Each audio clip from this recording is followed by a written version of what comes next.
قال اللہ تبارک و تعالی فی محکم التنزیل اعوذ باللہ من الشیطان الرجیم بسم اللہ الرحمن الرحیم لقد کان لکم فی رسول اللہ اسوۃ حسنہ لمن کان یرجو اللہ والیوم الآخر وذکر اللہ کثیرا۔ تمام قسم کے حمد و ثنا اللہ رب العالمین کے حق میں لائق و زیبا ہے۔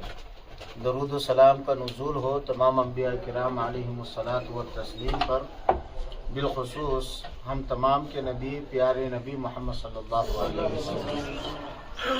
اللہ رب العالمین کا ہم جتنا بھی شکر ادا کریں کم ہے، اور ہمیشہ ہمیں اللہ رب العالمین کا شکر ادا کرتے رہنا چاہیے۔ تو میرے پیارے دوستوں، درس کا جو ایک سلسلہ چل رہا تھا، اس درس میں سے ایک درس آج انشاءاللہ آپ صلی اللہ علیہ وسلم کے اخلاق کریمانہ پر انشاءاللہ کچھ دیر گفتگو کریں گے، پھر اس کے بعد ہم مسابقے کے بارے میں بات کریں گے انشاءاللہ۔ اللہ کے نبی صلی اللہ علیہ وسلم کی زندگی، خاص کر نبوت کے بعد والی زندگی، ہم مسلمانوں کے لیے آئیڈیل ہے، نمونہ ہے، اسوہ ہے۔ اور آپ صلی اللہ علیہ وسلم کی ہر بات، عارف دیکھو وہ وہاں بیٹھے، ہاں، آپ صلی اللہ علیہ وسلم کی ہر ایک بات ہمارے لیے نمونہ ہے۔ اللہ تبارک و تعالیٰ نے خود اس چیز کی طرف رہنمائی کرتے ہوئے فرمایا ہے، لقد کان لکم فی رسول اللہ اسوۃ حسنہ۔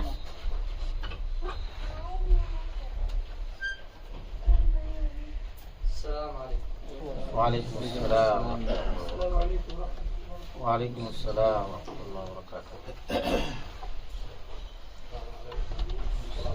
وعلیکم السلام۔ آ جائے آگے آ جائے۔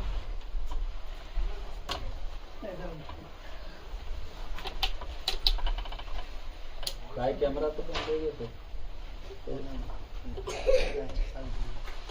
رنگ لیکھا اس کیا نام آپ کا؟ عبد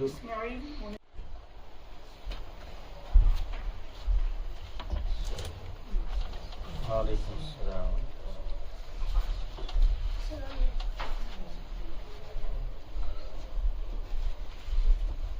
منذر بھی آئے؟ منذر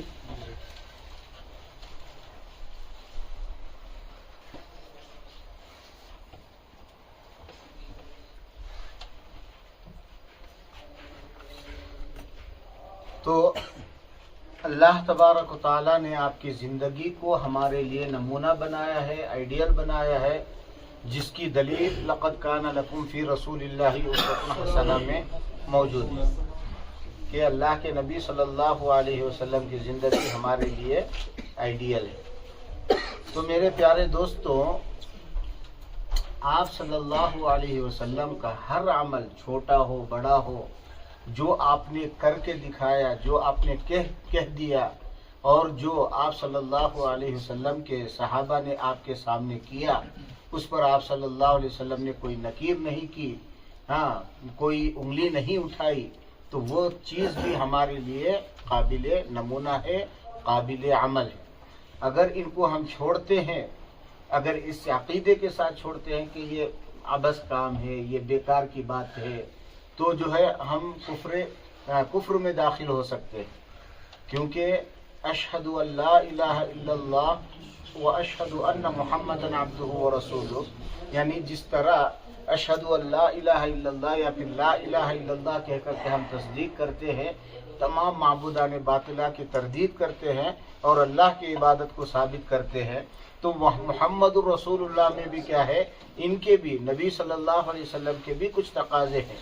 تقریباً انشاءاللہ جو مسابقے میں آئیں گی باتیں، تو وہ چیز بھی ہے کہ محمد الرسول اللہ کا مطلب کیا ہے، اس کا معنی کیا ہے، اس کے تقاضے کیا ہیں۔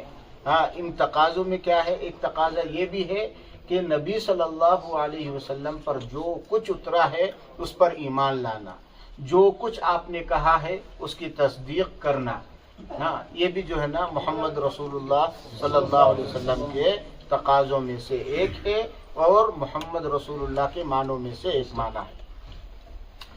اب اسی طریقے سے اللہ کے نبی صلی اللہ علیہ وسلم کی اگر زندگی، پوری زندگی آپ صلی اللہ علیہ وسلم کی کتنی سال پر منحصر تھی؟ 63 سال پر۔ اس 63 سالہ زندگی میں آپ صلی اللہ علیہ وسلم کی 40 سالہ عمر ہے، ایسے ماحول میں جہاں کا ماحول بڑا پراگندہ تھا، بڑا گندا تھا، ہاں ایسے موقع پہ بھی نبی صلی اللہ علیہ وسلم کے اخلاق کی اسی طرح اللہ کے نبی صلی اللہ علیہ وسلم کی کو اللہ تبارک و تعالیٰ نے تمام بری چیزوں سے بچا دیا تھا۔ تو انہی میں سے آپ صلی اللہ علیہ وسلم جس نبوت سے پہلے جس ماحول میں زندگی گزارتے تھے، جو آپ صلی اللہ علیہ وسلم کا کوئی دشمن تو تھا نہیں۔ دشمن کب بنے؟ جب آپ صلی اللہ علیہ وسلم نبوت کا اعلان کرتے ہیں۔ وعلیکم السلام ورحمۃ اللہ وبرکاتہ۔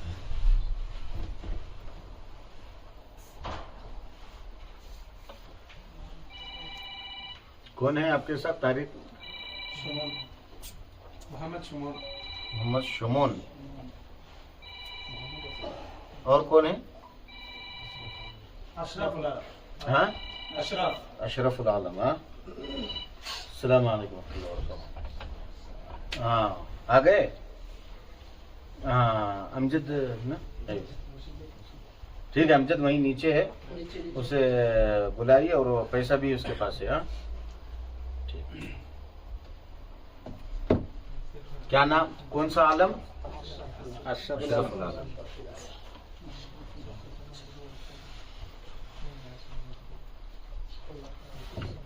تو آپ صلی اللہ علیہ وسلم کی زندگی جو ہے نا سر تا پا ہم تمام کے لیے نمونہ ہے، اس کی چند مثالیں دی جا رہی تھی۔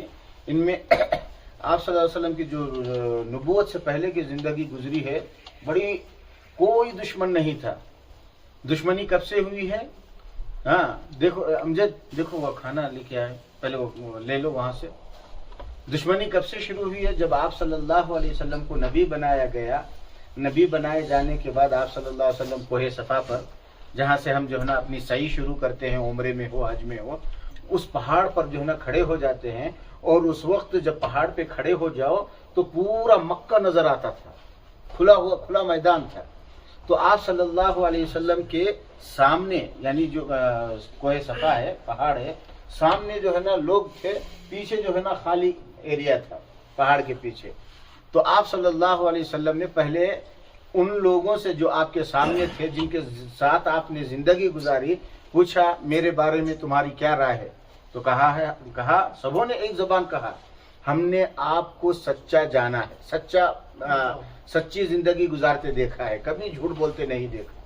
ہم نے آپ کو امانت دار پایا ہے، کبھی آپ نے کسی چیز میں خیانت کی اس طرح ہم نے ہرگز نہیں دیکھا۔ تب اس کے بعد آپ صلی اللہ علیہ وسلم اپنی صداقت اور امانت کو جب لوگوں سے منوا لیتے ہیں، اب اس کے بعد آپ صلی اللہ علیہ وسلم دوسرا سوال کرتے ہیں، اگر میں تم سے یہ کہوں کہ پہاڑ کی اس پیچھے سے ایک ایسی قوم آ رہی ہے یا ایک ایسی لڑاکو قوم آ رہی ہے جو تم پر حملہ آور ہونے والی ہے، تو میری اس بات کی تم تصدیق کرو گے یا جھٹلا دو گے؟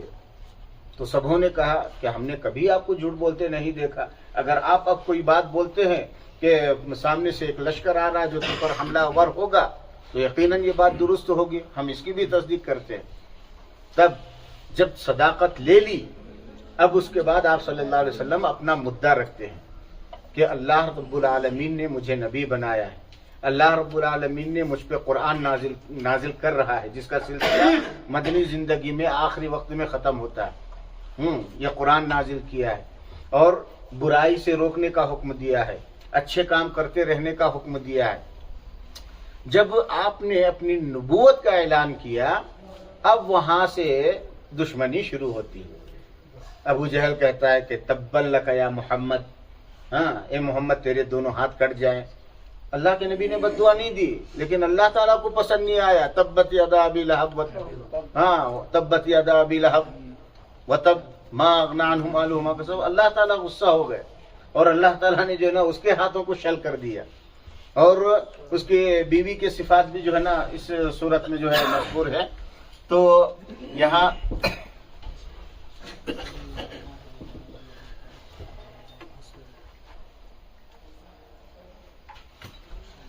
جو ہے نا آپ صلی اللہ علیہ وسلم کی جھٹلانا، پھر یہاں ابو لہب کے ساتھ جو معاملہ ہونا وہ بھی ہمارے سامنے واضح ہے، جو ہم بچپن میں اپنے مکتب میں، مسجد کی جو مکتب جہاں پڑھتے ہیں، چاہے بنگلہ دیشی ہو، چاہے پاکستانی ہو، چاہے انڈین ہو، وہ جو ہے نا پڑھے ہوئے ہوتے ہیں، یہ سب سبق تو پڑھایا جاتا ہے۔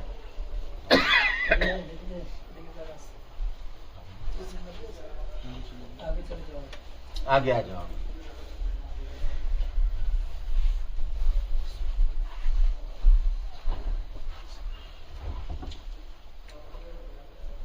تین آدمی ہیں، تین ہے۔ تو یہ سبق تو ہم پڑھے ہیں، اب آگے چلتے ہیں۔ جب آپ صلی اللہ علیہ وسلم، میں ایک مرتبہ کبھی بتایا تھا درس میں کہ آپ صلی اللہ علیہ وسلم جب 6 سال کی عمر کے تھے تو آپ صلی اللہ علیہ وسلم کے سینے کو چاک کیا گیا تھا۔ کتنے سال بتایا تھا میں، کسی کو یاد ہے بالضبط؟ جب آپ صلی اللہ علیہ وسلم کی عمر کتنی تھی جب آپ صلی اللہ علیہ وسلم کے سینے کو کھولا گیا تھا؟ 8 6 بولا تھا۔ اور کل ایک میں محاضرہ دیکھا جس میں پتا چلا نہ 6 ہے نہ 8 ہے، بلکہ 4 سال کی عمر تھی تب آپ صلی اللہ علیہ وسلم کی عمر تب 4 سال کی تھی۔ 4 سال کی عمر میں جو ہے نا آپ صلی اللہ علیہ وسلم کے سینے کو چاک کیا گیا، دل نکالا گیا، سونے کے برتن پہ رکھ کے زمزم کے پانی سے دھویا گیا۔ یہ سب کیا نام آپ کا؟ امام حسین۔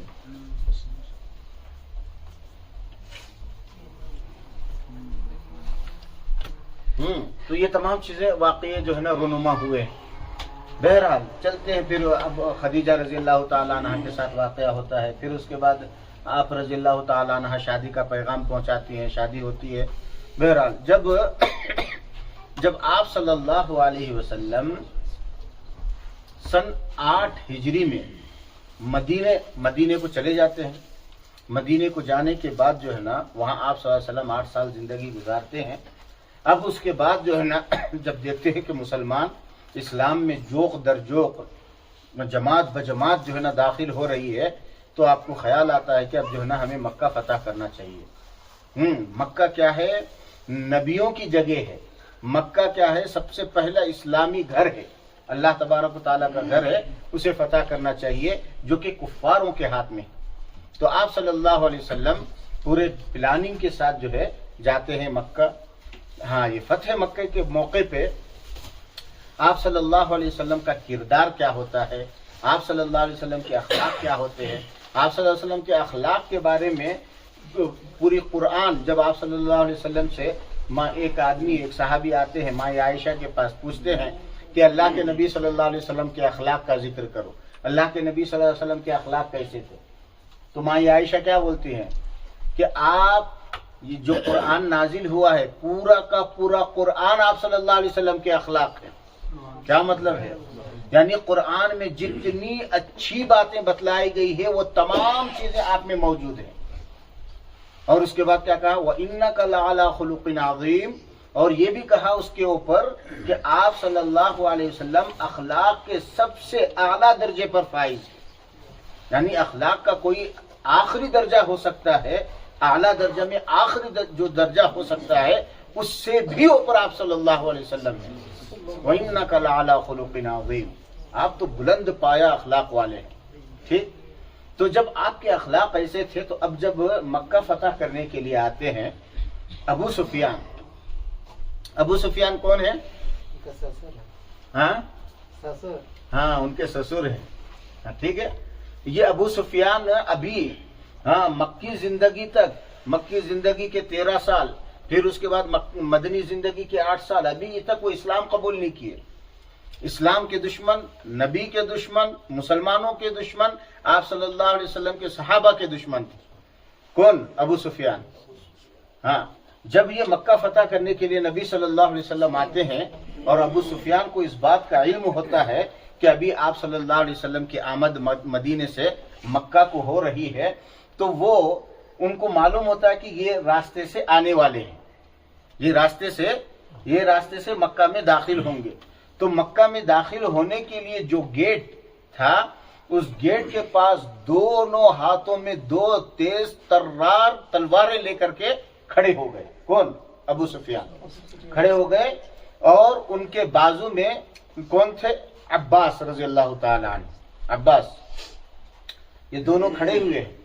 عباس رضی اللہ تعالی عنہ مرتبے میں ابو سفیان سے چھوٹے تھے، ابو سفیان سے چھوٹے تھے. یہ جو ہے نا اپنے دائیں طرف کھڑے تھے. اب اس کے بعد ابو سفیان کے ہاتھ میں دونوں ہاتھوں میں 2 تلواریں اور تیز ترار تلواریں کہ لگتے ہی جو ہے انسان کے جسم میں اس کا اگر ہاتھ پہ لگا ہے تو ہاتھ شل، ایسی تلواریں تھیں. اب انہوں نے، ابو سفیان نے کہا اگر محمد اس راستے سے داخل ہوا تو اس کی گردن میں کاٹ دوں گا، اسے میں قتل کر دوں گا. نعوذ باللہ من ذالک. ٹھیک ہے.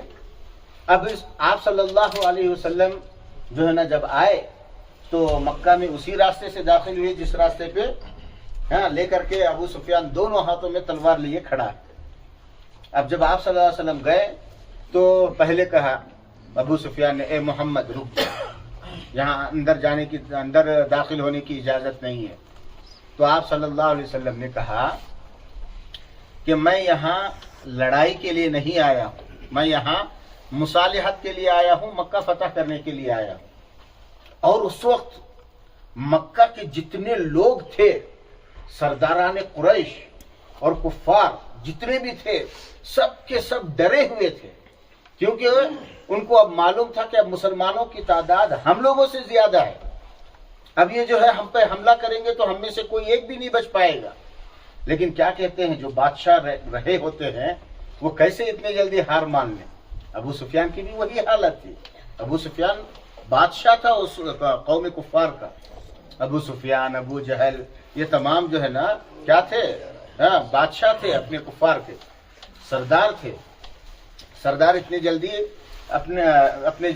جلدی جو ہے نا یہ نہیں اٹھا دیتا، ہاتھ نہیں اٹھاتا، چلو ماریں گے یا مریں گے، یہ ان کا فیصلہ ہوتا ہے.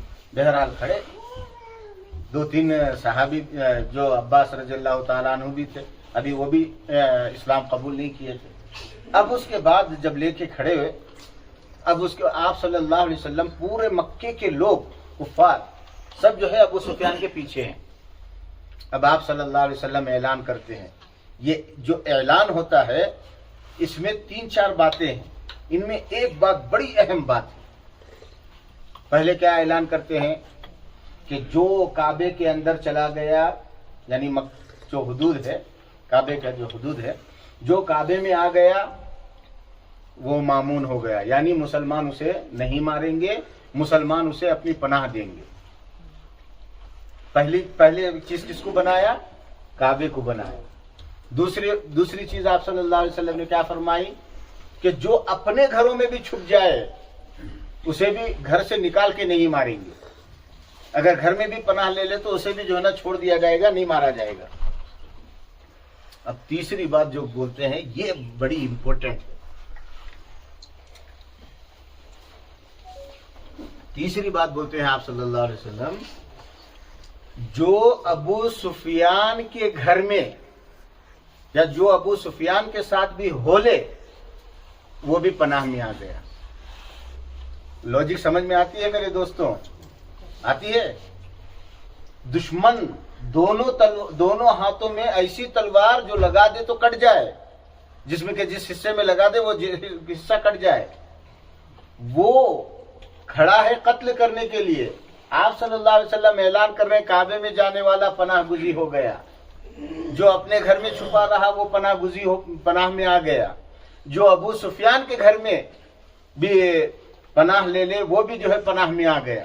لوجک سمجھ میں آتی ہے؟ نہیں سمجھ میں آتی ہے. دشمن کھڑا ہے، دشمن کا نام ہی جو ہے نا آپ کہہ رہے ہیں کہ اس کے گھر میں بھی چلا جائے تو پناہ.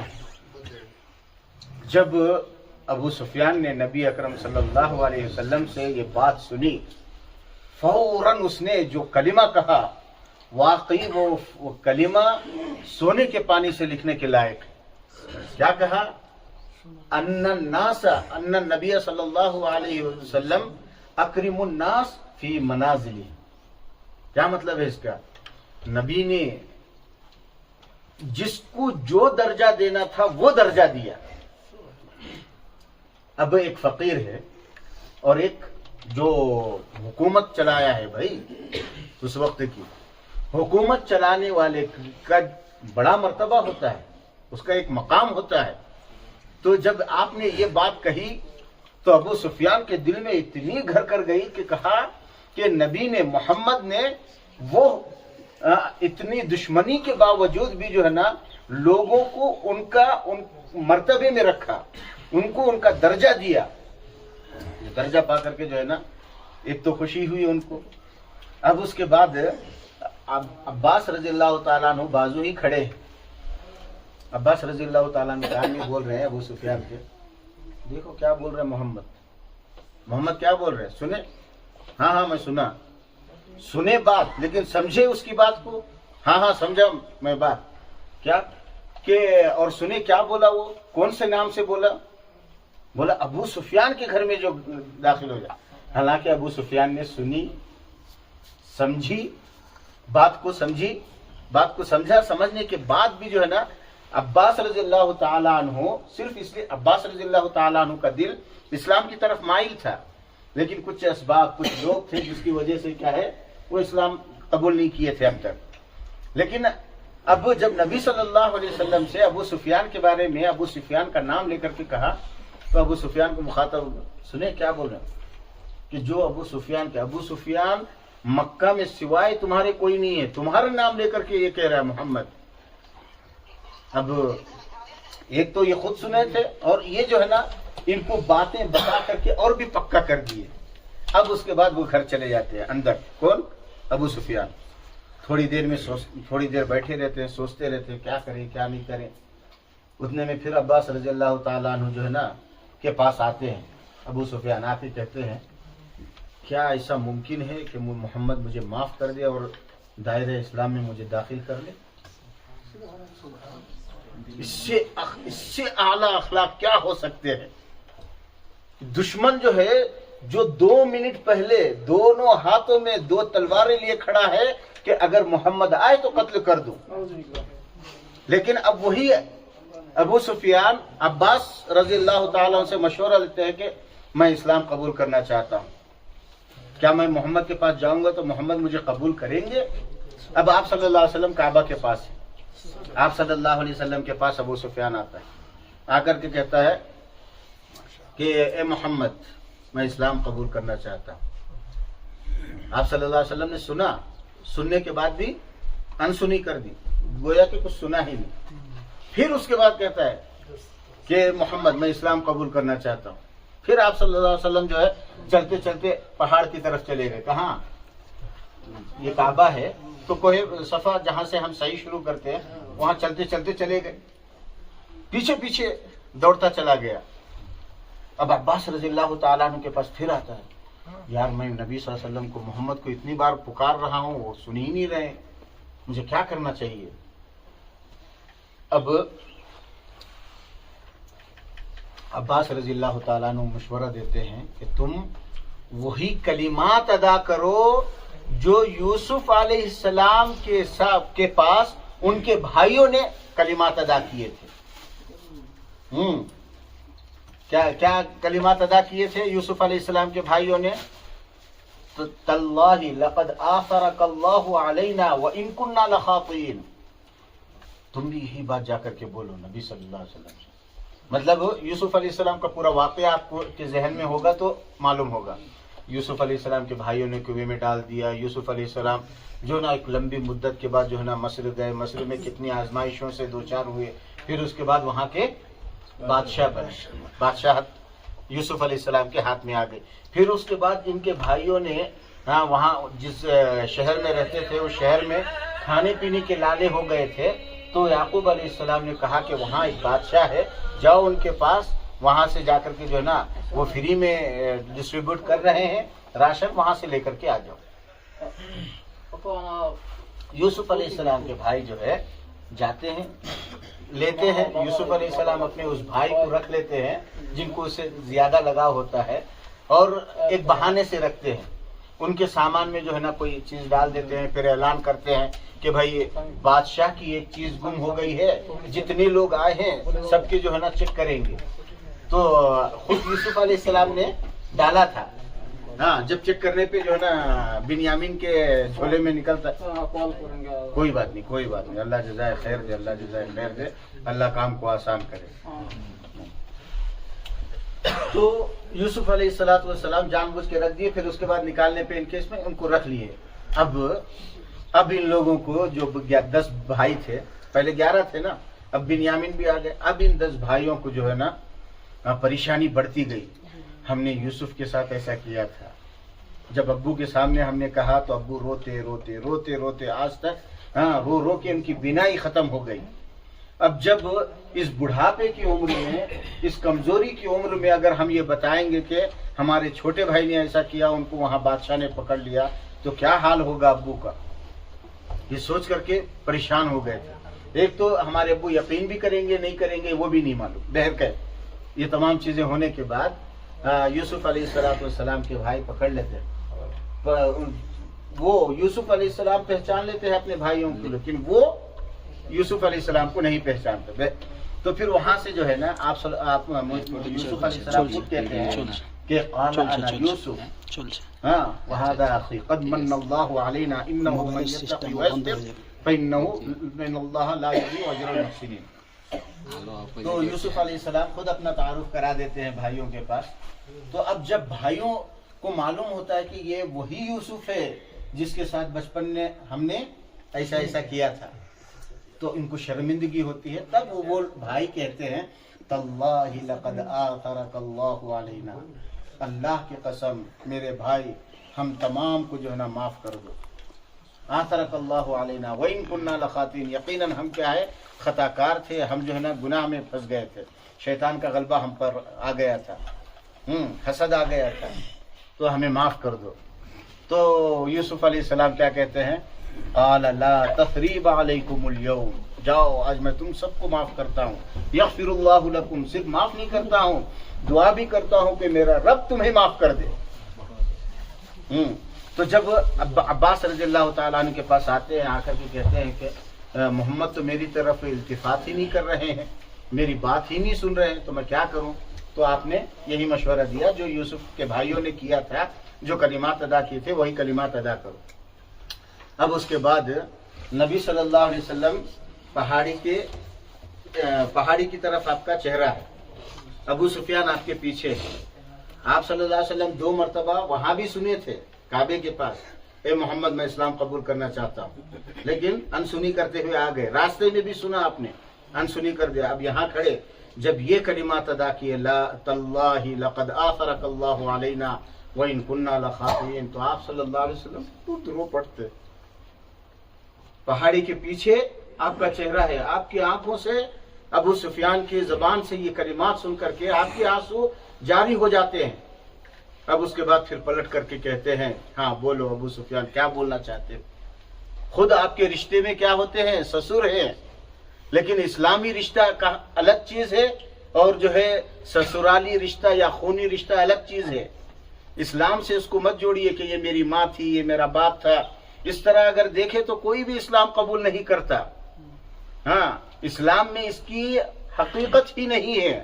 نوح علیہ السلام کو لیجئے، ان کے بیٹے کو لیجئے، خونی رشتہ باپ بیٹے کا. نوح علیہ السلام نے بخشا اپنے بیٹے کو نہیں.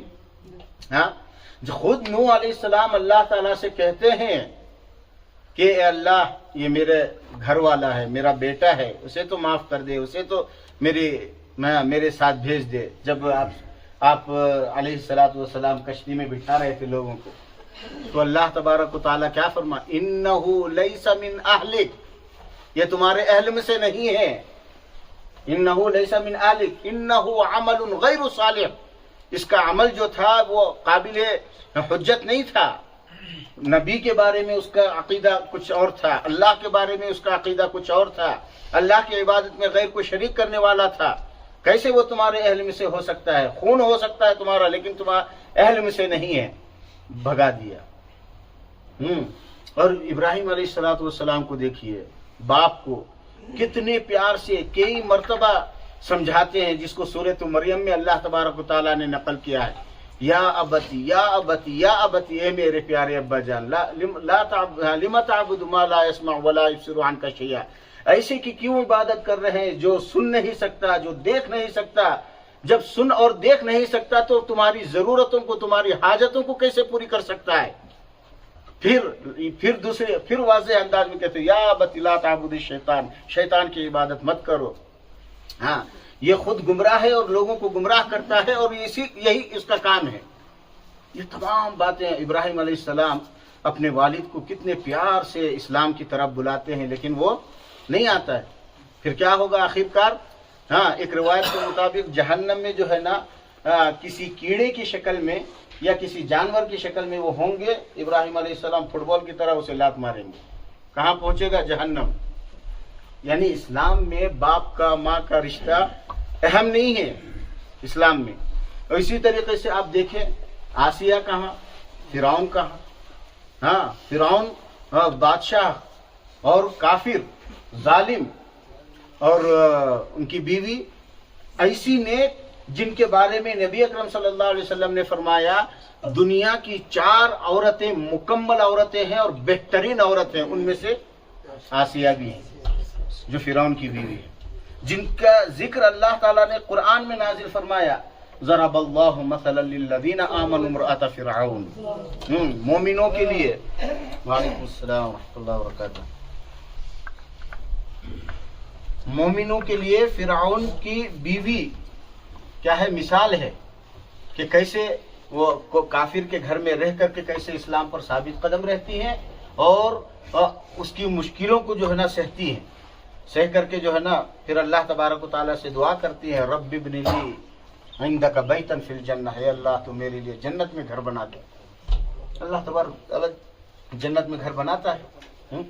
تو یہاں اللہ کے نبی صلی اللہ علیہ وسلم کے پاس جب ابو سفیان بولتا ہے لا تفعل، تو اب اللہ کے نبی صلی اللہ علیہ وسلم کے دل میں رقت آ جاتی ہے.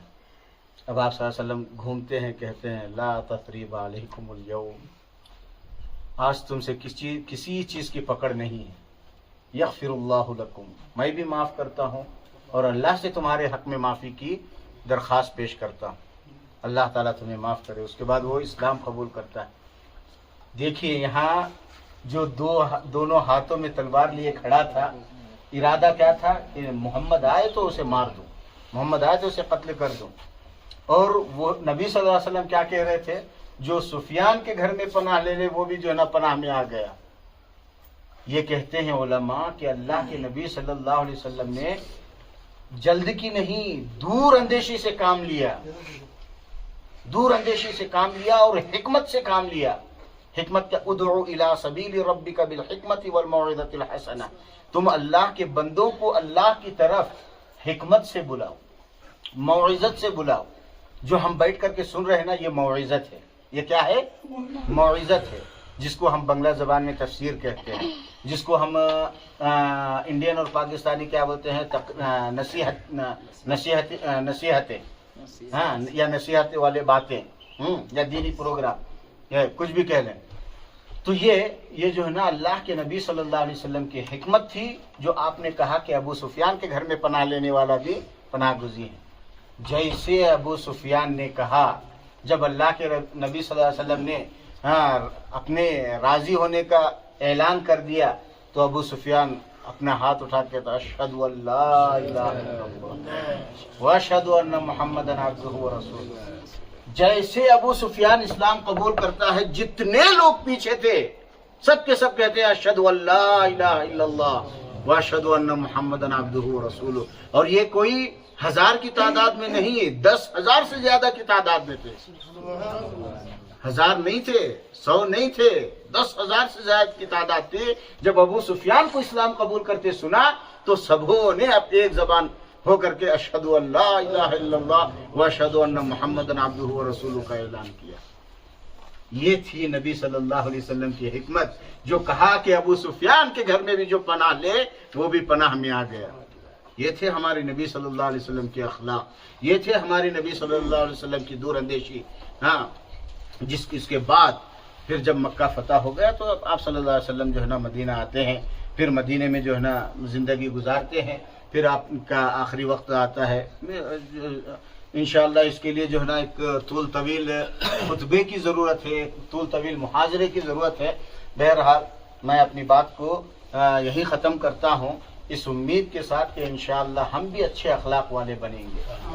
انشاءاللہ ہم نبی صلی اللہ علیہ وسلم کے دین پر ہیں، نبی صلی اللہ علیہ وسلم کی لائی ہوئی شریعت پر قائم ہیں. تو جب نبی، اس کے لیے جو ہے نا سب سے پہلے صبر کرنا پڑتا ہے. جس انسان کے اندر صبر کا مادہ آ جائے وہ انسان جو ہے نا اخلاق کا بڑا اعلیٰ پیمانے پر پہنچ سکتا ہے. اگر صبر نہیں ہے تو جو ہے نا پھر بدلے کی سوچے گا، انتقام کی سوچے گا، ایک دوسرے کو نیچے گرانے کی سوچے گا، ایک دوسرے کو جو ہے نا بڑھنے نہیں دے گا. اس طرح کی باتیں آئیں گی. اللہ تبارک و تعالیٰ تمام روحانی بیماریوں سے ہم تمام کی حفاظت فرمائیں. تو معزز دوستوں، ابھی آپ کو میں بتا دوں، جیسا کہ اچھا گروپ میں سب شامل ہیں.